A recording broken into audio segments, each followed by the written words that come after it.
A Florida woman identified as Autumn Bardisa, 29 years old, was arrested this month after a promotional review at her hospital uncovered she had been practicing without a valid nursing license. Notably, she was only caught because she was doing a really good job. This Twitter account summed up the opinions of many, and they said the average person can do most jobs without the BS of gatekeeping degrees. I agree, and I want to talk about the reasons for why this gatekeeping exists because it didn't come about organically. In fact, not only is this a massive government-backed racket, it's also a contributing factor that is making college so expensive these days. A century ago, most people did not go to college. If they were going to work in the majority of fields, they began as an apprentice. And this was an arrangement that benefited both parties significantly. The young person got to learn the ropes from a master, which is far better than studying in a classroom, and they got paid while doing it. But now, apprenticeships have literally been outlawed in most fields. By the time I was in school, if you wanted to intern, you had to pay a college an exorbitant class fee for the privilege of working for free.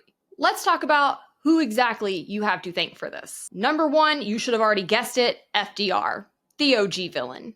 Beginning in the 1930s, federal regulations on apprenticeships entered the picture. Many of the policies FDR got put into place were backed by progressive labor reformers like Francis Perkins, who helped bureaucratize apprenticeships. Secondly, you have industry insiders in various fields who have lobbied for occupational licensing regimes to block competition from their fields and keep their prices artificially high. And trust me when I say they are still very active today. In fact, the vast majority of regulations on the books are there because industry themselves lobby for them, which just makes it so funny that people act like regulations are sticking it to corporations. And then lastly, you have big labor. Per usual, you can thank a union for the wreckage of a society we live in.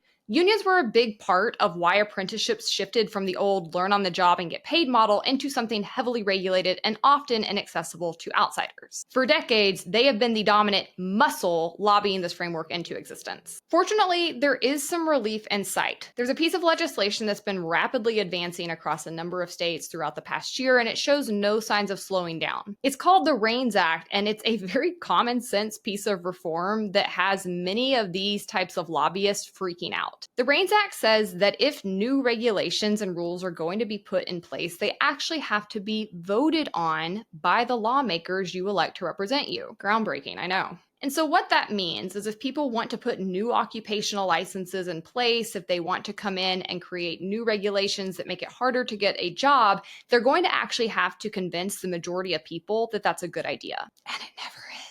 So you should check and see if your state has a REINS Act. If it does, thank the people who helped get it there. And if it doesn't, pay attention in 2026 for opportunities to help advance it.